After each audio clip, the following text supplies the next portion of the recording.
बिस्मिल्लाहिर्रहमानिर्रहीम। इय्याका नअबुदु व इय्याका नस्तईन। General physical examination किस तरह किया जाता है? मेडिसिन वार्ड के अंदर कुछ लोगों का वार्ड टेस्ट था, तो मैंने कहा चलो जितना मुझे आता है मैं आपके साथ शेयर कर देता हूँ, बाकी आप इसके अंदर ऐड ऑन कर लीजिएगा। ठीक है। मोस्टली जब भी ना मरीज़ आपके पास क्लिनिक के अंदर आता है ना, तो वहीं से मरीज़ के अंदर क्या नज़र आ रहा है उसकी चाल ढलन से ही जनरल फिजिकल एग्जामिनेशन शुरू हो जाता है अमूमन। लेकिन आपके पार्ट टेस्ट के अंदर क्या होता है कि पेशेंट या तो बैठा होता है या फिर लेटा होता है। तो आपने जब एग्ज़ाम के लिए जाना है ना, तो सबसे पहले तो अगर आपके कॉलेज की वर्दी लगी हुई है, यूनिफ़ॉर्म है, तो यूनिफ़ॉर्म अच्छे से प्रेस होनी चाहिए। ठीक है? नहीं तो जो अगर सिविलियन है सूट-शूट पहन के जाना है, तो वो प्लीज़ वेल प्रेस्ड हो, उसकी क्रीज़ेज़-श्रीज़ेज़ अच्छी हों, कोशिश करना टाई-शाई लगा के जाना और उसके ऊपर आपका ओवरऑल लाज़मी हो, ठीक है? और आपके पास ये गले के अंदर स्टेथ हो तो बेस्ट है, वरना आप अगर शर्म आती है, तो यहाँ पे साइड पे पॉकेट के ऊपर स्टेथ होनी चाहिए, ठीक है? ताकि नज़र आए कि ये डॉक्टर की एक अपीयरेंस है। ये कह रहा हूँ मैं जिस जो सिविलियन है, जो दूसरे हैं वो प्लीज़ अपना यूनिफ़ॉर्म अच्छे से इस्त्री करके उसके ऊपर बैच-वैच अच्छे से लगा के जाना, ठीक है? अब सबसे पहले आपने उसकी जनरल अपीयरेंस जो है ना वो देखनी होती है, साथ में आपने पोस्चर उसका देखना है, उसका एटीट्यूड देखना है। ज़ाहिर-सी बात है आपको पेशेंट देखते ही पता चल जाएगा या तो वो हेल्दी-फेल्दी है। आप मुझे देख रहे हैं, सपोज़ करें ये पेशेंट है, क्योंकि मेरे पास अब कोई और बंदा है नहीं जिसके ऊपर मैं कर सकूँ, वरना मैं ज़रूर करता। मैं मेरे ऊपर ही कंसिडर करें, मैं आपको हेल्दी नज़र आ रहा हूँ या इल नज़र आ रहा हूँ। देखने से पता है आपकी आँख के अंदर स्कैनर लगा होना चाहिए, डॉक्टर एक अच्छा डॉक्टर वही होता है। ठीक है? फिर हेल्दी है या फिर उसके बाद मैं पोस्चर के बाद आया कि पेशेंट अगर हार्ट फेलियर का पेशेंट होगा ना, ठीक है? तो वो प्रोप्ड असिस्ट किया होगा, ठीक है? मतलब उसने यूँ झुकाए होंगे और वो लेट नहीं सकता। क्यों? जब जो ही वो लेटेगा उसको डिस्निया स्टार्ट हो जाएगा, ब्रेथलेसनेस स्टार्ट हो जाएगी, जिसका मतलब है कि उसको कोई ना कोई हार्ट का इश्यू चल रहा है, ठीक है? अगर किसी को सीवियर एयरवे ऑब्स्ट्रक्शन है, तो वो बेंड किया होगा उसने फॉरवर्ड की तरफ, ठीक है? यूँ गद्दे झुकाए होंगे, क्यों? इससे वो डायफ्राम जो है ना उसकी पोज़ीशन ठीक हो जाती है और उसको ईज़िली जो है ना वो साँस आना शुरू हो जाता है। अगर किसी पेशेंट को पेराटोनाइटिस होगा, ठीक है? तो वो जो है ना बिल्कुल साकत जो है ना वो लेटा होगा, क्यों? हल्का-सा भी हिलेगा तो उसको जो है ना वो सिवियर कोलिक पेन जो है ना वो हमारे पास होगी। अगर किसी को गर्दन का मेनिंजाइटिस होगा ना, तो वो उसकी गर्दन जो है ना वो अ, बैकवर्ड की तरफ जो है ना वो रिट्रैक्ट की होगी, क्योंकि मेनिंजाइटिस की वजह से वो अकड़ाव सा आ जाता है ना गर्दन के अंदर, तो वो सारे का सारा हमारे पास होगा। ठीक है? ये हो गया पोस्चर और एटीट्यूड के बारे में आपने देख लिया। फिर आपने कॉन्शियसनेस के बारे में देखना है कि आया कि पेशेंट अलर्ट है, कन्फ्यूज़्ड है, ठीक है? जो भी है, आपके पास एक ग्लास्को कोमा स्केल्स होता है, ठीक है? जिसके अंदर हम इसको चेक कर रहे थे। फिर हमारे पास पेशेंट की फ़िज़ीक आ जाती है, ठीक है? जनरली हम उसकी इसके अंदर हाइट देख लेते हैं, उसका वेट देख लेते हैं, पता चल जाता है कि आया कि ये बहुत लंबू तो नहीं है या बिल्कुल छोटू तो नहीं है, ठीक है? उसको ड्वार्फिज़्म तो नहीं है, ठीक है? एक्रोमेगैली तो नहीं है, उसका वेट ओबीस तो नहीं है या बिल्कुल सुकड़ू सा है, वो तो नहीं है। ये हमारे पास फ़िज़ीक के अंदर ये चीज़ें देखनी होती हैं, ठीक है? फिर हमने जो नॉर्मल सिटिंग है ना नॉर्मल सिटिंग हाइट वो किस तरह हम मेज़र करते हैं, ये देख लो, ठीक है? अब कोई इसका गंदा मतलब ना लेना, मैं बताना चाह रहा हूँ कि आपकी जो राइट हैंड की मिडल फिंगर है और लेफ्ट हैंड की जो मिडल फिंगर है ना, ये दोनों जो है ना, इससे हम मेज़रमेंट करते हैं टोटल हाइट में। अब बंदा बैठा हुआ है ना, तो मतलब अब बंदा अपनी बटक के ऊपर बैठा हो, तो आपने क्या करना है, इस फिंगर से यूँ मैं दोनों फिंगर सीधी कर रहा हूँ, ठीक है? इस मिडल फिंगर से इस मिडल फिंगर तक आपने टोटल मेज़रमेंट कर लेनी है। उसका जब आप हाफ़ करेंगे ना, तो वो उसकी जो है ना सिटिंग हाइट होगी, मतलब height of a person while sitting on his buttock. तो ये मेरी जो सिटिंग हाइट है ना, ये जो मेरी दोनों मिडल फिंगर के दरमियान हाइट है, इसका हाफ़ होगा। तो ये हमारे पास एक चीज़ है। अच्छा, जो होते हैं ना मार्फन सिंड्रोम के और जो हाइपोगोनाडिज़्म के अंदर, उनके अंदर क्या होता है कि ये सिटिंग हाइट जो है ना, ये जो वाली बैठने वाली हाइट है, ये उसकी डबल हो जाती है उससे, ठीक है? तो यूँ कहलें कि जितनी ये होगी, उतनी ही उनकी सिटिंग हाइट होगी, तो यूँ कह लें। फिर हमारे पास कह लें कि जो एक कॉन्ड्रोप्लेजिया की होती है ना, जिनका कद छोटा रह जाता है, उनके अंदर ये सिटिंग हाइट जो बटक की है, वो उनकी मिडल फिंगर की जो हाइट है, उसका हाफ़ हो जाती है। तो यूँ आपने याद कर लेना है। अच्छा, अब आते हैं मुद्दे के ऊपर, ये तो थी जनरल फिज़िकल एग्ज़ाम। हाँ, आपने शुरू कहाँ से करना है? आपने हैंड से शुरू करना है, ठीक है? पल्स, बीपी, फिर आपने चले जाना है हेड के ऊपर, ठीक है? आइज़ हो गया, ओरल हो गया, नेक हो गया, ठीक है? गर्दन हो गया, फिर आपने जो लिम्फ नोड है वो देख लेनी है, एक्सिलरी लिम्फ नोड, वो सारे के सारे आपने देखने होते हैं। फिर एंड पे आपने फीट के ऊपर जाना होता है और आपके पास जनरल फिज़िकल एग्ज़ामिनेशन मुकम्मल हो जाती है। तो अब प्रॉपर स्टार्ट हो रहा है जनरल फिजिकल एग्जामिनेशन। मैं गया, मेरे पास पेशेंट एक लेटा हुआ है, ठीक है, या यूं बैठा हुआ है, ठीक है। तो मैं क्या करूंगा, मैं सबसे पहले कहूंगा अस्सलाम वालेकुम, मेरा नाम डॉक्टर जुनेद है, मुझे आपका मुआयना करना है, इस दौरान आपको किसी किस्म की तकलीफ नहीं होगी, अगर हो तो आप मुझे रोक सकते हैं, ठीक है। ये मतलब उसके बाद उसका नाम पूछ लेंगे तो ज़्यादा अच्छा एक इंप्रेशन पड़ जाता है, आपका नाम क्या है, उसके बाद शुरू करें। आपने शुरू कहाँ से करना है, सबसे पहले उसके फुट एंड के ऊपर जाना है, उसके सारी बॉडी को देखना है, ठीक है। ये इसके पाँव है ना, तो फुट एंड के ऊपर आप आएंगे, उसके पाँव को से लेके ऊपर तक हर चीज़ को ना एक लुक देंगे। उसके बाद आपने पेशेंट का जो राइट साइड है ना, अप्रोच करना है बेड की राइट साइड से, ठीक है। तो वहाँ से आपने अप्रोच करना है और उसकी जो है ना वो थोड़ी-सी ब्रीथिंग मूवमेंट्स जो है ना वो देख लेना है। सामने घड़ी लगी होगी, ठीक है। घड़ी को देखते ही आप उसकी ना ब्रीथिंग मूवमेंट जल्दी से काउंट कर लेना कि रिस्पायरेशन रेट जो है ना वो एब्डोमिनोथोरेसिक जो रिस्पायरेशन रेट है वो आपने साथ-साथ कैलकुलेट कर लेना है, ठीक है। उसके बाद आपने राइट साइड के ऊपर आ गए ना, अब आपने क्या करना है, सबसे पहले हाथों के ऊपर देखना है, ठीक है। हैंड के ऊपर जो है ना आपने एग्जामिन करना है फिंगर्स को, ठीक है, पाम को, और आपने थिनार, हाइपोथिनार हेमिनेंस, और आपने कोई भी इसकी पेलर, इसकी कलर को देखना है, डॉर्सम ऑफ दी हैंड क्या क्या करना है देखना है। सबसे पहले आपने शेप जो है ना वो देखनी है, आया कि सारी उँगलियाँ पूरी है, कोई उँगली कटी हुई तो नहीं है, ठीक है, या कोई उँगली मिस तो नहीं है पैदाइशी तौर पे, या कभी-कभार कुछ लोगों के ये ना ये थंब डबल-डबल आपने देखे होंगे, तो कोई उँगली उसकी डबल तो नहीं है, एक एक्स्ट्रा जो है ना वो उँगली यूँ निकली होती है, तो वो तो नहीं है, वो सारे की सारी आपने देख लेना है, ठीक है। फिर आपने देखना है कि उसके जो कोई ट्रेमर्स तो नहीं है, ठीक है, कोई मसल की वेस्टिंग तो नहीं है, कहीं से मसल जला हुआ तो नहीं है, कहीं से कुछ मसल के ऊपर कोई चोट वगैरह, कोई कटा हुआ मसल तो नहीं है, वो सारी की सारी आप देखेंगे। ठीक है? ये चीज़ें जनरल सी मतलब आपने यूँ पकड़ के जो है ना वो उसको देख देख लेना है, ठीक है? फिर आपने उसके नेल्स के ऊपर आ जाना है। सबसे ऊपर-ऊपर आपको नेल नाखून नज़र आ रहे हैं, तो एक सीरीज़ के साथ चलेंगे तो आपको कोई स्टेप मिस नहीं होगा, ठीक है? सबसे पहले नेल्स के ऊपर आ जाना है। नेल्स देखने हैं आपने, कहीं वो पेलर तो नहीं है, बिल्कुल व्हाइटिश-व्हाइटिश तो नहीं है, उसे हम कहते हैं पेल, रंग उड़ा हुआ, ठीक है? ये जो मेरे आपको रेड पिंकिश-पिंकिश नज़र आ रहे हैं, लेकिन उसके बिल्कुल व्हाइटिश होंगे। साइनोसिस तो नहीं है, इसके ऊपर किसी किस्म की ब्लूनेस तो नहीं है, काइलोनेकिया तो नहीं है। काइलोनेकिया पहला किस तरह होता है मैं दिखाता हूँ। ओके जी, मैं स्पेशल गया हूँ अभी और वहाँ से मैसेज लेके आऊँ ये। काइलोनेकिया क्या होता है, ये स्पून शेप्ड नेल, मतलब उसके मेरे जो नाखून ये देखें ना गौर से, बिल्कुल आपको फ्लैट नज़र, लेकिन उसके क्या होंगे, यूँ स्पून शेप्ड होंगे, अंदर से नीचे से ऊपर यूँ आ रहा है, ये देख रहे हो? ठीक है? यूँ करके उसके नेल आपको अंदर की तरफ धँसे हुए अगर नेल नज़र आए ना, आपने साइड से देखा यूँ, आपको अगर बिल्कुल इस स्पून शेप की नज़र आए तो इसे हम कहते हैं काइलोनेकिया।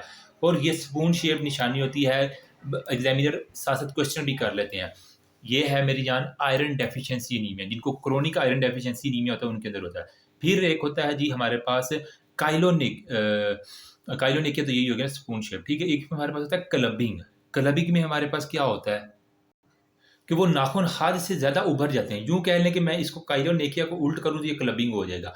Drum stick appearance, drum stick क्या होती है? नीचे से बारीक सी स्टिक होती है, ऊपर जो है ना मोटू साइज़ का लगा होता है। हम यूँ करके खाते हैं ड्रम स्टिक। तो यूँ ही आपको नेल्स के ऊपर जो है ना वो ड्रम स्टिक अपीयरेंस यूँ करके ऊपर की तरफ नेल उभरे हुए अगर बेस से, ठीक है? ये वाली इसकी बेड है, मेन बेस बेड, और इसके ऊपर ये नेल है वो यूँ ऊपर की तरफ उभरे हुए आपको नज़र आ रहे हों ना, इसका मतलब है कि ये हमारे पास क्लबिंग है। ये आपने नेल्स के अंदर चेक करनी है। अगेन सेइंग, पैलर, फीका रंग तो नहीं है, ठीक है, काइलोनेकिया तो नहीं है, क्लबिंग तो नहीं है, साइनोसिस तो नहीं है, याद रह जाएगा। उसके बाद हमने कहना है कि फिंगर्स के ऊपर जो है ना वो कुछ हमारे पास लिम्फ नोड होते हैं, हर्बेंडन्स लिम्फ नोड होते हैं, ठीक है, आपने वो चेक करनी है। जो ये जो आपका फर्स्ट ये जो है ना फर्स्ट ये सेकंड जो हमारे पास जॉइंट है, ठीक है, ये जो मैं ये एंड वाला कर रहा हूँ, एंड वाला, ठीक है, ये वाला जो है मेरे पास मार्कर किधर गई है, ये वाला जो है ना हमारे पास यहाँ पे जो है करके हमारे पास जो कुछ लिम्फ नोड होते हैं, ठीक है? यहाँ पे मैं आपको निशान लगा रहा हूँ। यहाँ पे इनको हम कहते हैं हर्बेंडेंस लिम्फ नोड, ठीक है? और इसके अलावा हमारे पास ना कुछ पीछे की तरफ यहाँ पे भी, यहाँ पे करके हमारे पास कुछ लिम्फ नोड्स होते हैं। इनका नाम होता है बोशार्ड नोड। हरामज़ादे आगे हैं, एच आगे है, बी वाला ये पीछे है, ठीक है? बोशार्ड नोड पीछे होते हैं, हर्बेंडेंस नोड आगे होते हैं। फिर ये जो आपका पल्प है ना फिंगर का, यहाँ पे भी जो है ना वो कुछ लिम्फ नोड होते हैं, यहाँ पे एंड पे बिल्कुल। इनका नाम हमारे पास होता है ओस्लर नोड, ठीक है? तो ये मैं ओ लिख रहा हूँ, ठीक है? ओस्लर, हर्बेंडन हरामज़ादे, और फी से बी से हमारे पास है बोशार्ड नोड। तो ये तीनों नोड्स आपने अब यहाँ पे फिंगर्स के ऊपर जो है ना वो बेसिकली चेक करने होते हैं, जिससे आपको आइडिया हो जाया करता है कि ये क्या है। ठीक है, फिर आपने देखना जी ये नेल हो गया, फिंगर हो गया, इसके नोड्स हो गए, उसके बाद यहाँ पे ओस्लर, हरबेंडन्स, बोशार्ड नोड, फिर आपने जो है ना वो उसके पाम्स देखने हैं। अब मेरे देखो पाम्स आप, ठीक है, और आपने अपने पाम्स को मेक श्योर कि आप खुद अनीमिक ना हो। अपने पाम्स को मरीज़ के पाम के साथ जो है ना कंपेयर करना है। अगर उसके बिल्कुल व्हाइटिश व्हाइटिश नज़र आ रहे हैं, पेलर होंगे, ठीक है, फिर उसके ऊपर आपने हाथ मिला के देखना है कि कहीं उसकी स्वेटिंग तो नहीं है। कुछ एग्जामिनर कहते हैं कि उल्टे हाथ से करो, लेकिन सीधे हाथ से भी चल जाता है, ठीक है। तो वो यूँ आपने जो है ना वो हाथ मिलाते ही आपको अमूमन क्या करते हैं डॉक्टर, हाथ मिला लेते हैं पेशेंट के साथ, कैसे हैं आप? तो उससे वो क्या करते हैं, बहुत सी चीज़ें जज कर रहे होते हैं कि इसको कोई स्वेटिंग वगैरह तो नहीं है, ठीक है। उसके हाथ का टेम्परेचर क्या है, अगर तो वो ठंडा होगा, ठीक है, तो इसका क्या मतलब है कि वो कोई भी हमारे पास एंग्जायटी का शिकार है, ठीक है। जब बंदा परेशान हो तो उसके हाथ-पाँव ठंडे होना शुरू हो जाते हैं। लेकिन अगर उसको कोई थायरोटॉक्सिकोसिस होगी, तो उसके हाथ जो है ना वो गर्म होंगे। तो ये हमारे पास वार्म है, ये कूल है, ये सारी की सारी, और साथ में स्वेटिंग भी चेक करनी है, ठीक है। तो ये चीज़ें आपको अब फिंगर टिप्स के ऊपर पता होनी चाहिए। अच्छा, अब हमने जो है ना वो नेल्स के ऊपर जो चीज़ रहती है ना, वो आपने लाज़मी चेक करनी है, वो है क्लबिंग को चेक करने का तरीका, और इसके मार्क्स हैं। एक तो एग्जामिनर पूछ रहे थे बेटा क्लबिंग की स्टेजेस कौन-कौन सी? तो आपने 4 बतानी है। Stage 1, stage 2, stage 3, stage 4। जो स्टेज 1 है ना उसके अंदर आपका जो जो हमारे पास है ना नेल बेड और इसके आगे वाला, ठीक है, ये नेल, प्रॉपर नेल। तो इनके दरमियान जो एंगल है वो नॉर्मल होता है। लेकिन अगर हमारे पास स्टेज 2 होगी तो स्टेज 2 में ये एंगल लॉस हो जाया करता है। स्टेज 3 में क्या होते हैं, जो इसका कर्वेचर है नेल का वो इंक्रीज़ हो जाता है। मैंने कहा ना अगर मैं चम्मच को उल्टा करूँ तो ये क्लबिंग हमारे पास होगी, मतलब ऊपर की तरफ उभरा हुआ ड्रम स्टिक लाइक। तो स्टेज 4 के अंदर आपको proper drum stick like appearance जो है ना वो नज़र आ जाया करती है। तो ये आपको जो है ना बातें पता होनी चाहिए। ठीक है? अब क्लबिंग को वो कहते हैं बेटा चेक कैसे करोगे आप क्लबिंग को? तो आप कहेंगे सर मैं पेशेंट को जो है ना हमारे पास एक टेस्ट होता है जिसे कहते हैं शारमोत्स टेस्ट, SCHAMORTH, शारमोत्स टेस्ट ये इसके कहते हैं। हम पेशेंट को कहते हैं अपने दोनों नेल्स को यूँ आपस में मिला लें, ठीक है? इनके दरमियान आपको शायद गैप नज़र आ रहा हो, यहाँ पे मैं अगर कैमरे में इसको थोड़ा-सा इसको मैं थोड़ा-सा करूँ, ठीक है? दोनों नेल्स के दरमियान आपको गैप, डायमंड शेप्ड एक गैप नज़र आ रहा होगा, ठीक है? ये अगर है तो नॉर्मल है। लेकिन जो क्लबिंग के पेशेंट होते हैं, दोनों नाखून उभरे हुए होते हैं, तो इनका बिल्कुल यूँ साथ यूँ करके जुड़ा होता है। कोई दरमियान में गैप नहीं होता। तो इसका मतलब है कि वो हमारे पास क्लबिंग का शिकार हो चुका है पेशेंट, ठीक है? तो इस टेस्ट का नाम है शारमोज़ टेस्ट, ठीक है? अब फिर एग्ज़ामिनर का अगला क्वेश्चन होता है बेटा कॉजेज़ ऑफ क्लबिंग क्या है? ये क्यों इतने मोटे-मोटे उसकी उँगलियाँ हो चुकी हैं? मैंने क्लबिंग का हमारे टीचर थे, उनको मैंने लाइव देखा हुआ है। क्लबिंग की वजह क्या हो सकती है? या उसको कोई साँस का मसला है, इसके अंदर क्रोनिक स्पोरोटिव कोई भी ब्रोंकाइटिस है, लंग्स एब्सेस है, एम्फीसीमा या कार्सिनोमा ऑफ द लंग है, फाइब्रोसिस है, या फिर उसको दिल का मसला है, जिसके अंदर साइनोटिक हार्ट डिजीज़ आ सकता है, या फिर टेराटोलॉजी ऑफ फेलेट्स हो सकता है, या हमारे पास क्या हो सकता है कि ट्रांसपोजिशन ऑफ ग्रेट वेसल, मतलब वो सारी वेसल आपने एमरीयू के अंदर पढ़ी होगी। टेराटोलॉजी ऑफ फेलेट भी पढ़ा होगा, जिसके अंदर वो नीचे वाली जो 4 है ना, एब्डोमिनल एयोर्टा हो गया, पल्मोनरी हो गया और इंटरवेंट्रिकुलर सेप्टम, उनके अंदर डिफेक्ट्स होते हैं। तो कोई भी दिल का मसला हो सकता है, या फिर जीआईटी के अंदर माल एब्जॉर्प्शन सिंड्रोम उसको चल रही है, या फिर अल्सरेटिव कोलाइटिस या कोरोन डिजीज जिसे हम इन्फ्लेमेटरी बाउल डिजीज कहते हैं वो हो सकती है, या उसको कोई भी लीवर का प्राइमरी बिलियरी सिरोसिस हो सकता है, ठीक है। और इसके अलावा हमारे पास ये कुछ छोटी मोटी हाइपोपैराथायराइडिज्म जो है ना वो हमारे पास हो सकता है। अभी यार गर्मी काफ़ी हो रही है तो मैं इसको उतार के ना अब आपको फर्दर आगे प्रोसीड करवाना चाह रहा हूँ, ठीक है। अब हमारे पास जो है ना ये अभी ज़ान हो रही है, बाकी ज़ान के बाद ओके जी, अगेन वेलकम। अच्छा, हम काज़ीज़ ऑफ क्लबिंग हमने डिस्कशन कर ली, रिस्पायरेटरी, सीवीएस, जीआईटी, ठीक है, या फिर कोई भी लीवर डिजीज़ की वजह से हमारे पास ये ना क्लबिंग मतलब ड्रम स्टिक जैसी जो है ना आपकी फिंगर्स हो जाया करती है। अब इसके अलावा नेल्स के ऊपर जो है ना वो कुछ स्प्लिंटर हेमरेजेस जो है ना वो आपको मिल सकते, जो कि हमारे पास निशानी है इन्फेक्टिव एंडोकार्डाइटिस की, ठीक है। इसकी आप जो है ना वो स्प्लिंटर हेमरेजेस क्या होते हैं, यहाँ पे नाखून के ऊपर ना लाल लाल लाल लाल से ना आपको लकीरें सी नज़र आ जाती हैं, इसे हम कहते हैं स्प्लिंटर हेमरेजेस। या फिर ल्यूकोनेकिया हो सकता है। ल्यूकोनेकिया में हमारे पास क्या होता है कि वाइट पैचेस जो है ना वो नेल प्लेट के अंदर आपको, आपने देखा होगा हल्के हल्के चांद चांद चांद चांद चांद चांद आपको नज़र आ रहे होते हैं, वो ल्यूकोपेक या इसके बाद पिटिंग ऑफ द नेल हो जाती है, जिसके अंदर हमारे पास क्या होती हैं छोटे-छोटे जो ना पिट्स जो है ना वो जहाँ पे आपको नेल्स के अंदर मिल जाते हैं, यूँ करके, यूँ करके, यूँ करके मतलब अंदर की तरफ धँसे हुए जो है ना वो पिट्स मिल जाते हैं, जिसे हम कहते हैं पेटिकाना और उसकी बड़ी वजह है सोरियासिस, ठीक है? अब हमारे पास क्या हो गया जी, व्हाइटिश हमारे पास एक तो हो गया, ठीक है? स्प्लिंटर हेमरेजेस हो गया मतलब इसके ऊपर अगर मैं यूँ, यूँ, यूँ, यूँ रेड लाइनें लगा दूँ, ये मेरे पास है स्प्लिंटर हेमरेजेस। इसकी वजह क्या है? इन्फेक्टिव एंडोकार्डाइटिस, दिल का मसला है। इसके अलावा मैंने क्या कहा, ल्यूकोनेकिया मतलब यहाँ पे सफ़ेद-सफ़ेद धब्बे मेरे, एक तो ये होता है ना चाँद बना हुआ, ये तो नॉर्मल है। यहाँ पे भी अगर आपको चाँद से नज़र आ जाए सफ़ेद-सफ़ेद, तो ये हमारे पास है ल्यूकोनेकिया। फिर पिटिंग में हमने क्या कहा कि कोई भी सोरियासिस, पी से पिटिंग, पी से सोरियासिस, तो इसकी एक वजह होगी। हमारे पास हल्के-हल्के जो है ना वो पिट्स आपको नज़र आ जाया करते हैं। ये हमारे पास होते हैं। फिंगर के ऊपर हमने क्या कहा, पल्प के ऊपर आपको मिल जाती हैं पी साइड जो है ना वो हमारे पास ओस्लर नोड मिल जाते हैं, ठीक है? बिल्कुल जी इसके ऊपर। आपने जब इनको प्रेस करना है तो पेशेंट के मुँह की तरफ देखना है, उसको कोई दर्द तो नहीं हो रही। अगर यहाँ पे करें और करें सी, तो इसका मतलब है ओस्लर नोड इसके जो है ना वो हमारे पास है। इसकी वजह क्या है, हमारे पास इन्फेक्टिव एंडोकार्डाइटिस है। फिर यहाँ पे हरबेंडन लिम्फ नोड है और यहाँ पे हमारे पास कौन से नोड्स हैं? बुशार्ड्स नोड है यार, इसको फोकस को क्या हो गया? बुशार्ड नोड, बुशार्ड, हरबैंडन और ओस्लर नोड ये आपके पास आ गए। फिर हमने देखना है जॉइंट के ऊपर कोई भी एंटीरियर सबलक्सेशन तो नहीं है, ठीक है? इंटरफेरेंजियल जॉइंट के ऊपर जो कोई भी हाइपर एक्सटेंशन तो नहीं है, ठीक है? इसे हम कहते हैं कि स्वान नेक लाइक डिफॉर्मिटीज़ यूँ करके आपको मिल जाती है, ठीक है? गूगल के ऊपर बड़ी अच्छी पिक्चर बनी हुई है। फिर बटन होल होता है जिसके अंदर हमारे पास fixed flexion of the proximal interphalanges जो है ना हमारे पास होती है। इसके अलावा हमारे पास ज़ी डिफ़ॉर्मिटीज़ में हमारे पास ये जो फिंगर है ना, ये ज़ेड इस तरह करके बना रहा होता है, जिसे हम ज़ी डिफ़ॉर्मिटीज़ कहते हैं, वो तो नहीं है, वो सारी आपने जगह करनी है। फिर आपने देखना है कि इसको कोई भी हमारे पास कोई जो फिंगर्स हैं ना, वो थिन या लॉन्ग तो नहीं है, ये मार्फन सिंड्रोम की निशानी होती है कि किसी बहुत लॉन्ग फिंगर्स हो जाए, तो वो हमारे पास आ जाए। फिर हमारे पास आ जाता है जी पाम्स के बारे में बातें। पाम्स जो है ना, वो आपने देखना है कि फेलियर तो नहीं है, इसको अपने हाथों से डॉक्टर अपने हाथ से मरीज़ का हाथ जो है ना, वो मैच करता है, ठीक है? कहीं अनीमिया तो नहीं है। पामर एरिथीमा थिनार और हाइपोथिनार एमिनेंस वहाँ पे कोई रेडिश एरिया तो नहीं है, ठीक है? तो यहाँ पे अगर आपको कहीं भी रेडिश एरिया थिनार, हाइपोथिनार एमिनेंस के ऊपर मिल रहा है, तो वो आपने नोट कर लेना है, ठीक है? अब ये किस-किस के केसेज़ में होता है, अगर किसी को हेपेटिक फेलियर हो, प्रेगनेंसी हो, रिमेटॉइड आर्थराइटिस हो या कोई भी oral contraceptive female medicine use कर रही है ना, तो उसके यूँ अगर मैं इसको दबा के करूँ ना, तो ये शायद अब आपको थोड़ी-सी रेडनेस नज़र आ रही हो, तो इस तरह करके आपको नज़र आ जाते हैं। ये हो गया हमारे पास। फिर आपने जो है ना वही सलाम लेके आपने स्वेटिंग चेक कर ली, ठीक है?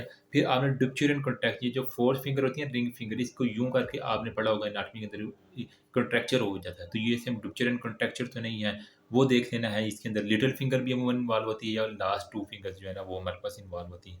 ये मोस्टली अल्कोहलिक सिरोसिस वाले पेशेंट के अंदर आपको नज़र आती है। ये हो गया आपकी फिंगर्स और पाम। उसके ऊपर बात आपने आ जाना है पल्स के ऊपर, ठीक है? पल्स आपने जो है ना वो रेडियल पल्स हमेशा नोट करनी है। अब रेडियल पल्स हमें हमारे पास एक रेडियल एग्ज़ामिनेशन है, एक रेडियो रेडियल है, दोनों की आपने कंपेयर करनी है और एक हमारे पास है रेडियो फेमोरल। फेमोरल जो वेन होती है ना वहाँ पे आपको जो ठीक है आपने देख लेनी है, ठीक है? रेडियल वेसल्स के ऊपर और हमारे पास फेमोरल वेसल्स जो है ना फेमोरल आर्टरी हो गया उसके ऊपर देखनी है। अब इस स्टेप के ऊपर जो है ना वो आपने आते हुए बड़ी एहतियात करनी है। अब ना इस स्टेप के अंदर आपने एक तो स्टेथोस्कोप उठा लेनी है, एक ये बीपी प्रेटेस उठा लेना है और एक आपने ये थर्मामीटर उठा लेना है, ठीक है? करना क्या है, ये आप शुरू वाले स्टेप में भी कर सकते हैं, मतलब जब आपने सलाम दुआ दिया ना उस वक़्त भी कर सकते हैं, इसके साथ-साथ भी कर लें, कोई इतना इश्यू नहीं है, ठीक है? ये मैंने थर्मामीटर उठाया, उसे कहना है अपनी ये बगल के नीचे रखें, ज़ाहिर-सी बात है आप शर्ट एक्सपोज़ करेंगे ना, ठीक है? अगर शर्ट एक्सपोज़ नहीं है तो यहाँ से या फिर यहाँ से जो है ना हम जाके उसकी ले जी मैंने ये पेशेंट के बगल के अंदर ये मुँह के अंदर ना रख देना। उसके साथ ही आपने जो है ना उसके जो है ना पल्स चेक कर ली ना आपने, उसके बाद ही आपने जो है ना ये बीपी प्रेटेस जो है ना वो यहाँ पे लगा देना है, ठीक है? तो रिमेंबर ये जो तारे हैं ना ये हमेशा नीचे होने चाहिए और यहाँ पे ये वेसल्स हैं ना इसके ऊपर लगा के आपने और एक हाथ से लगाना मुश्किल हो रहा है मेरे लिए लेकिन इंशाल्लाह लग जाएगा, ठीक है? नीचे आओ तो ये, ठीक है? तो ये आपने आपने क्या करना है, ये स्टेथोस्कोप की जो है एयर में ये जो इस अंदर की तरफ आ रही है ना मेरी तरफ अगर इनका मुँह तो ये नॉर्मल होती है, ठीक है? ये स्टेथोस्कोप आपने ठीक तरह से लगा देनी है। उसके बाद आपने क्या करना है जी, इसको यहाँ पे इसके नीचे रख के, ठीक है? और आपने इस वाले को हम यहाँ पे प्लेस कर दिया करते हैं, ठीक है, ताकि हमें रीडिंग चीज सही सही नज़र आ रहा है, ठीक है। और उसके बाद आपने क्या करना है, इसको देख लेना कि बाल इसका बंद है या खुला हुआ। जब बाल बंद होगा तो यहाँ से हमारे पास ये हवा भरी जाएगी। यार ये लीक क्यों कर रहा है? बहरहाल जो भी है, तो यूं करके आपने बीपी जो है ना वो चेक कर लेना। अब ये फूलता जा रहा है मेरे, आपको शायद नज़र आ रहा हो, इसलिए मैंने सही तरह इसको बंद नहीं किया। तो यहाँ पे देखो इसकी ये नीडल जो है ना, जिस जिस तरह मैं प्रेस करते जाऊँगा ना, ये ऊपर चढ़ती जा रही है, ठीक है। आपने 180 तक या 200 तक लेके जाना है, ठीक है। उसके बाद आहिस्ता आहिस्ता इसको जो बाल को जो है ना वो खोलना है। जहाँ पे आपको खुल जाओ यार, यहाँ से हल्का सा बाल ओपन करेंगे, जहाँ पे टिक टिक 2 मरतबा आएगी ना, यहाँ पे, ठीक है। तो आपको ये थोड़ी सी फील हो रही होगी, यूं यूं करके ब्लिंक करती है, आप कानों से भी सुन रहे होंगे। तो इस तरह जो है ना वो आपने जो है ना वो चेक कर लेना बीपी। अब बीपी तो चेक करना आता ही होगा, ठीक है। उसके बाद आपने इसका बीपी भी नोट डाउन कर लेना है। उसके बाद आपने ये फुल बाल को खोलना है। पेशेंट होता तो बहुत ज़्यादा अच्छा मज़ा आता है।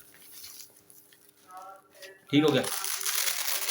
ये करने के बाद आपने उसका थर्मामीटर बगल से निकालना है, उसका टेम्परेचर जो है ना वो नोट कर लेना है। तो ये मरकरी आपको, सॉरी फॉर द बैकग्राउंड, ठीक है। तो यहाँ से आपने टेम्परेचर इसका चेक कर लेना। इसका जो एक वाइटिश सा मरकरी से, शायद आपको यहाँ पे मैं दिखा दूँ, शायद वाइटिश से यहाँ पे दरमियान के अंदर बिल्कुल सेंटर के ऊपर लाइन आती है, ठीक है। ऊपर जो है ना वो सेंटीग्रेड है, नीचे हमारे पास फ़ारेनहाइट के अंदर टेम्परेचर रहता है। आपकी मर्जी, आप फ़ारेनहाइट में बता या सेंटीग्रेड में बता दें, वो आपने बता के 1 मिनट के अंदर अंदर जो है ना ये सारा प्रोसीजर आपने कर लेना है, ठीक है।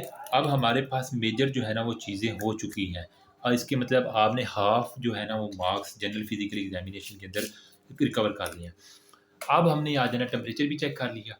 अब इसके साथ अगर आप करना चाहें तो एक्सिलरी लिम्फ नोड कर लें, वरना लिम्फ नोड को एंड के ऊपर सारों को एग्जामिनर कर लें आपका, ठीक है। अब मैं चलता हूँ जी, हमारे पास आ जाता है जी फेस के ऊपर, ठीक है। फेस के ऊपर आपने क्या चीज़ चेक करनी है कि आया कि किसी किस्म की सोजिश तो नहीं है, पफनेस तो नहीं है। मैं अपना फेस नहीं दिखा पा रहा, लेकिन आपने देखना कहीं सूजा तो हुआ नहीं, आंखों के नीचे कोई इसका कोई इस तरह तो नहीं है। और आपने यूं करके नीचे की तरफ अगर करना है तो आपको पता चलेगा कि ये अगर आंख ये नीचे वाला जो है ना यहाँ पे, इसको यूं नीचे की तरफ करेंगे, यूं, ठीक है। तो इससे हमें कंजक्टिवा जो नीचे वाला नज़र आ रहा है, इससे हम एनीमिया का पता चलाते हैं। फिर आपने क्या करना है, मरीज़ को आँखों को कहना है कि नीचे की तरफ देखो और उसकी आँखें ऊपर उठानी है, और आपने जो व्हाइटिश व्हाइटिश आँख का स्क्लेरा है ना वो देखना है।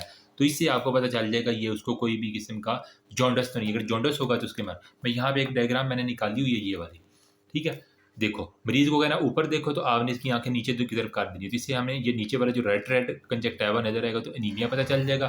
फिर मरीज़ को कहना नीचे देखो और आपने उसकी आँखें पकड़ के ऊपर खींचनी है। ये जो व्हाइटिश व्हाइटिश अगर यहाँ पे येलोनेस नज़र आ रही है तो इसका मतलब है कि ये उसको कोई भी हमारे पास जो है ना वो जॉन्डिस है कि नहीं है, पीला-पीला वो होगा, ठीक है। वो सारी की सारी colour of conjunctiva, colour of sclera, ये 2 चीज़ें चेक कर ली हैं, ठीक है। इसके अलावा उसकी जो चीक्स हैं, गाल हैं, इसके ऊपर देखना कोई बटरफ्लाई रैश तो नहीं है, वरना वो एसएलई की निशानी है। कलर ऑफ स्किन देख लेनी है, ठीक है, साइनोसिस तो नहीं है। उसकी देख लेना कि कहीं अगर वो फीमेल है तो उसके ज़्यादा बाल तो नहीं है। हिस्ट्रिज्म जिसे हम कहते हैं, एक्सेसिव ग्रोथ ऑफ फेस है, इसके अंदर कोई भी एंडोक्राइन का मसला हो सकता है। पैरोटिड ग्लैंड की स्वेलिंग देख लेनी है दोनों साइडों पे, एक तरफ ये यूं करके सूजा हुआ तो नहीं है, तो ये पैरोटिड की होगी। लिप्स उसके जो गुलाबी होंठ हैं वो देख लेने हैं, अगर उसके कोई भी इस तरह का होगा साइनोसिस तो वो नीले नीले होंगे, ठीक है। टंग करना है, ड्राइनेस तो नहीं है, यूं करके, ठीक है। टंग देख ली, ड्राइनेस में पेलर है, साइनोसिस है। नीचे ऊपर सारी देख ली, ड्राइनेस तो नहीं है, साइनोसिस तो नहीं है। फिर उसे कहना अपनी जुबान ऊपर करो, नीचे देखना कि कहीं से येलोनेस तो नहीं है, वो सारी की सारी देख लेनी है। जॉन्डिस के लिए हमें पता चल जाए, अगर जॉन्डिस होगा तो उसकी ज़ुबान ना नीचे से सारी की सारी जो है ना वो हमारे पास येलोश होगी, ठीक है। जिस तरह आई का स्क्लेरा येलोश होता है। फिर ये सारा मुँह का होगा, मतलब मुँह के अंदर आपने क्या करना है, साथ में आपने ये टार्च भी यूज़ करनी है, ऐसे नहीं नज़र आता, ठीक है। ठीक साथ में आपने ये जो है ना वो टंग डिप्रेसर, ठीक है, ये वाला, ये नीचे अमूमन हम टार्च के साथ ही ना ये टंग डिप्रेसर लगा के अंदर तक देखते हैं, ठीक है। अब ये मैं मार नहीं रहा मुँह में, क्योंकि मैं फिर उसके बाद कहना है ज़ुबान ऊपर करो, हाँ, इस तरह करके आपने सारा साइडों से देख लेना है, दाँत शाँत उसके पूरे हैं या क्या है, वो सारी चीज़ें आपने देख लेनी है, ठीक है। उसके बाद हमारे पास आ जाती है जी नेक, गर्दन खूबसूरत सी। अब इसके अंदर नेक में 3 चीज़ें हम मेनली चेक करते हैं, यार तुम रुक जाओ। नेक के अंदर एक तो हमारा थायराइड ग्लैंड है, ये चेक करना है, ठीक है? यहाँ पे मैं बना देता हूँ, ये हमारे पास यूँ करके मोर और लेस यहाँ का थायराइड ग्लैंड है।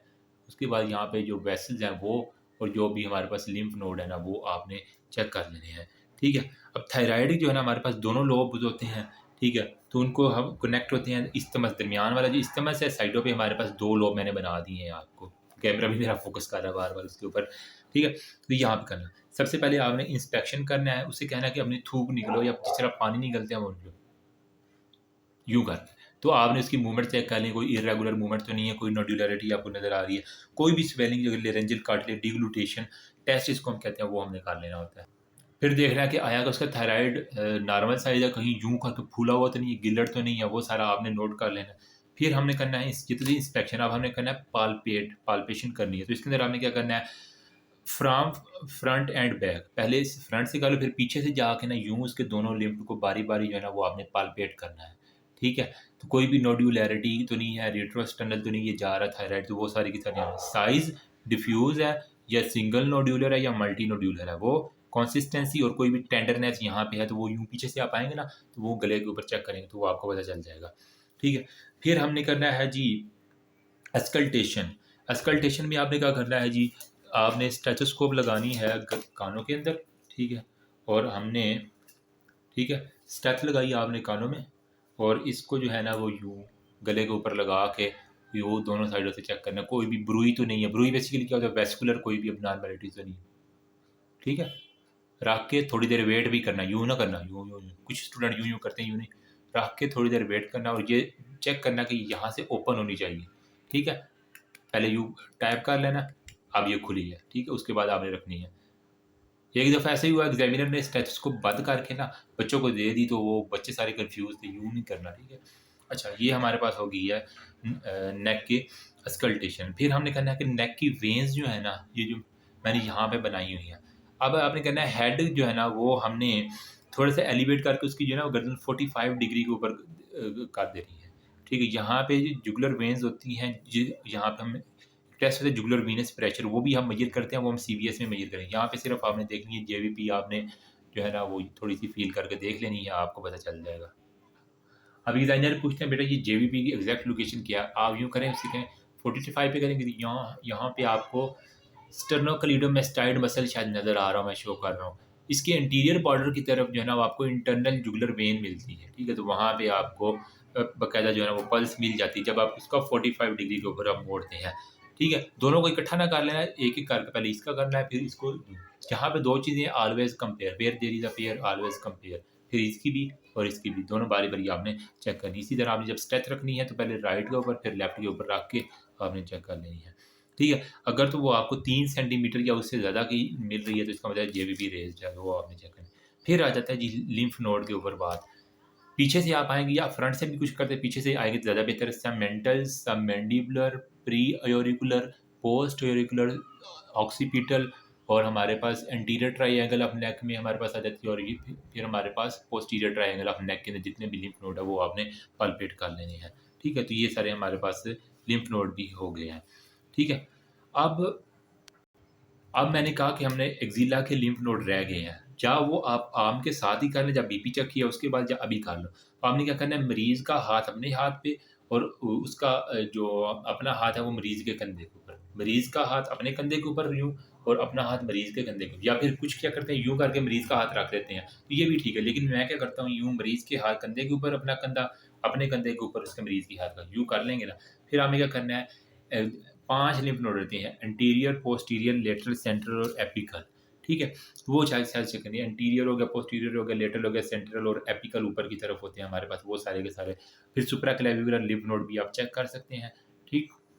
अब यहाँ पे एक एग्जामिनर पूछता है कि बेटा आपने लैटरल लिम्फ नोड कैसे चेक करने होते हैं? तो लैटरल जो है ना, अगर ये मेरा बायाँ हाथ है, तो उसी हाथ से जो है ना वो मैं लैटरल चेक करूँगा, बाकी को मैं अपोजिट हैंड से जो है ना उसके लिम्फ नोड चेक करता हूँ। सिर्फ लैटरल वाले को उसी हैंड से चेक करना है, बाकी जो लिम्फ नोड है वो आपने अपोजिट हैंड से ना, मतलब मरीज़ का अगर दायाँ तो अपने बाएँ हाथ से, अपना आपका बायाँ तो उसके दाएँ हाथ से जो है ना वो चेक कर लेना।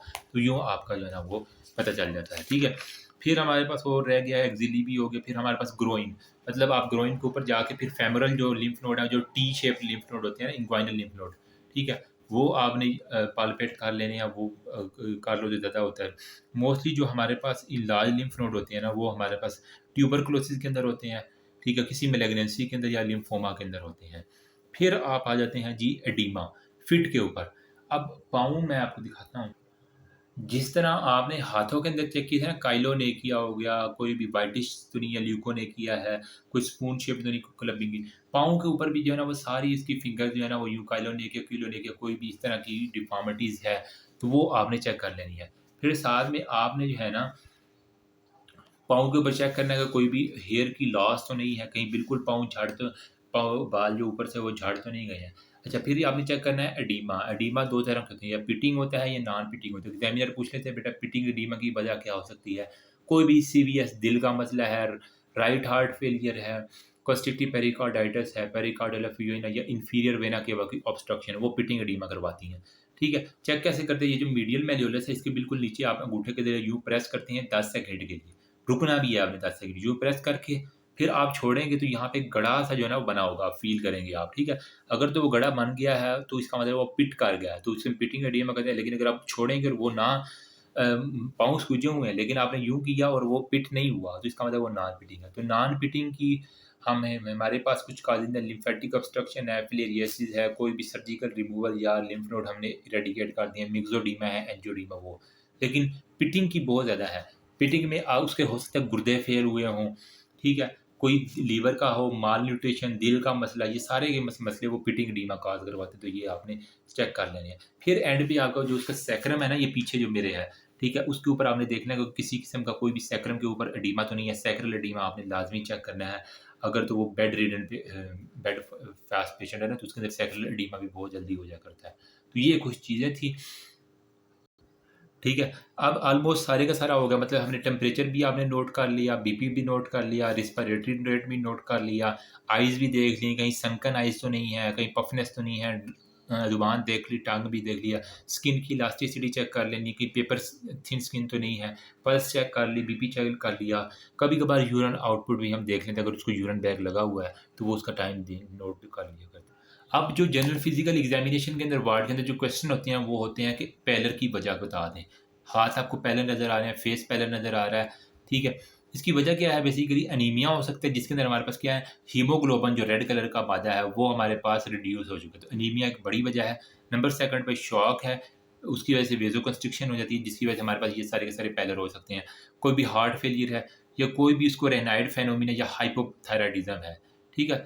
तो इसके अंदर हाइपोपिट्यूटरिज़्म सॉरी, उसके अंदर हमारे पास क्या होता है, ये होगा। अब कहाँ-कहाँ पे आपको पैलरनेस देखनी है? नेल के ऊपर, पाम के ऊपर, कंजक्टिवा के ऊपर, आँख के, ठीक है? और हमारे पास dorsum of the tongue, dorsum of the tongue के ऊपर, ठीक है? अगर नीचे कहेंगे तो ये हमारी जॉन्डिस बताता है, येलोनेस। फिर हमने नंबर सेकंड पे क्वेश्चन आता है साइनोसिस की, बेटा वजह बता दो। वजह क्या है? रिड्यूस्ड हीमोग्लोबिन इन ब्लड जो है ना, जब अगर 5 ग्राम से हमारे पास पर एमएल से कम हो जाए ना, जिसकी वजह से हमारे पास जो है ना वो साइनोसिस होना शुरू हो जाती है। Nail, tip of the nose, ठीक है? फिर एयर लोब्यूल, ये वाले दोनों, और inner surface of the lip, ये, और हमारे पास जो टंग है, ये हमारे पास साइनोसिस को बता देते हैं। फिर वो कहता है बेटा सेंट्रल साइनोसिस और पेरिफेरल साइनोसिस क्या होती है? अगर तो आपके हाथ, पाँव और ईयर लोब और नोज़ की टिप इन्वॉल्व है, तो इसका मतलब है ये पेरिफेरल साइनोसिस है। मतलब यहाँ पे हमारे पास साइनोसिस है, दरमियान वाला हिस्सा खराब ठीक है बिल्कुल। अगर सेंट्रल साइनोसिस की बात करें तो इसकी वजह से हमारे पास क्या होता है, जो हमारे पास लिप्स है और टंग है, ये साइनोज़ हो जाए, बिल्कुल नीली हो जाए, जिसका मतलब उसको सेंट्रल साइनोसिस है। अच्छा, पेरिफेरल साइनोसिस के अंदर हमने कहा कि नोज़, ईयर लोब है, हाथ-पाँव है, इसकी वजह से हमारे पास क्या होगा, अगर बहुत ज़्यादा कोई ठंडे इलाके में सियाचिन के अंदर है, तो उसके अंदर हमारे पास हो सकता है। अगर किसी को हाइपोटेंशन है, उसके अंदर रेनाइड फेनोमेना या फिर हमारे पास वीनस ऑब्स्ट्रक्शन है, तो उसके अंदर देखा गया है।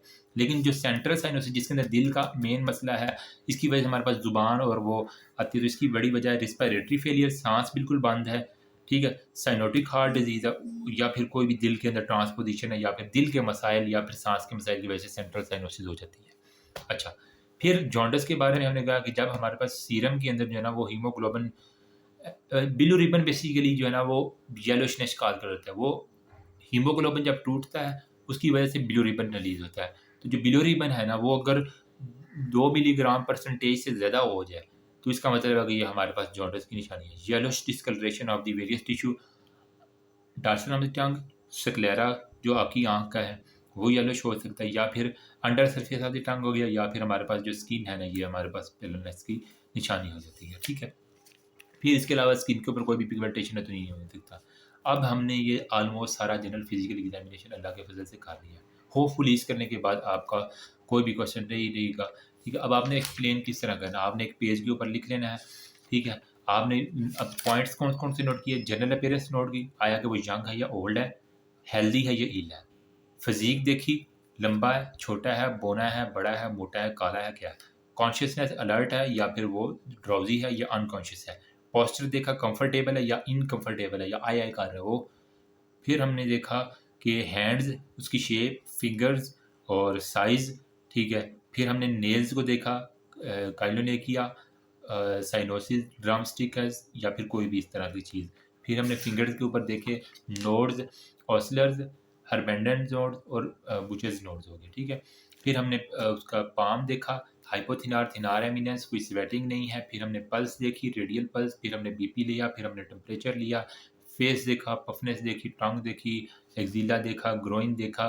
ठीक है, और ये यहाँ पे जो इन्वाइनल लिम्फ नोड है वो देख ली, नेक के ऊपर सारी थायराइड देख लिया, नेक वेन देख ली, lymph node supraclavicular lymph node देख ली है, सब मेंटल सब मैंडिबुलर वो। उसके बाद पाँव के ऊपर चले गए, oedema, pitting, non pitting oedema. ठीक है, और रिस्पिरेटरी देख लिया, और हमारे पास हैंड पे टेम्परेचर हमने बता दिया, और स्किन का देख लिया, पेपरनेस नहीं है, ये थिकनेस ऑफ द स्किन है। राइट किस तरह करना है, बताना किस तरह, कहेंगे बेटा एक्सप्लेन करो अपना जनरल फिजिकल एग्जामिनेशन। आपने कहना है माय पेशेंट, अगर तो वो बीमार है तो इल लुकिंग, अगर तो वो ठीक है तो वो healthy. My ill looking old man या यंग मैन। चलो मैं कहता हूँ my an ill looking old man lying in the bed with normal height and fully consciousness. ठीक है, अब 4 चीज़ें मैंने बता दी हैं, इल है या हेल्दी है, नॉर्मल है या ओल्ड है या यंग है, बेड पे लेटा हुआ या बैठा हुआ है, वो हाइट उसकी बता दी, और हमने उसकी जो है ना वो कॉन्शियसनेस बता दी। फिर आपने बताना पल्स, पल्स 80 पर minute, respiratory BP 160/90, respiration 24 minute, temperature फिर बताना पेलर है, एब्सेंट है, नहीं एब्सेंट, साइनोसिस है, जॉन्डिस है, क्लबिंग है, काइलोनेकी है, स्प्लिंटर हेमरेजिस है, ओस्लर नोड। मतलब जहाँ जहाँ से हमने हाथों से शुरू करना है, बीपी यूं यूं, एक्सिलरी लिम्फ नोड, नेक के ऊपर जाके थायराइड का बता देना है, प्रोप्टोसिस एब्सेंट है, प्रेजेंट है, स्किन रैश, पैरोटिड ग्लैंड की, thyroid, neck swelling, lymph node, cervical, axilla, inguinal, ankle oedema और डिहाइड्रेशन। इतनी सी बातें बता के कहना है थैंक यू, बस। एंड पे मरीज़ को जो जो एक्सपोज हुआ है इसको एक्सपोजर को ना दोबारा आपने ठीक करवा दें। तो ये है हमारे पास जनरल फिजिकल एग्जामिनेशन। होपफुली मेरी मेहनत आपके लिए हेल्पफुल होगी। अगर किसी ने ये समझ लिया, अब नेक्स्ट स्टेप आपके लिए आसान हो जाएंगे, सीवीएस, रिस्पिरेटरी और जीआईटी, वो मैं नेक्स्ट वीडियो में करता हूँ। If you have any query after no you can ask me. Thank you so much. Hopefully ज़्यादा नहीं तो कुछ ना कुछ हेल्प हो गया। अगर मुझसे कोई गलती हुई तो कमेंट सेक्शन ओपन है, आप उसके अंदर मुझे बता सकते हैं। आई ट्राइड माई बेस्ट जितना हमारे टीचर ने हमें बताया था। Thank you.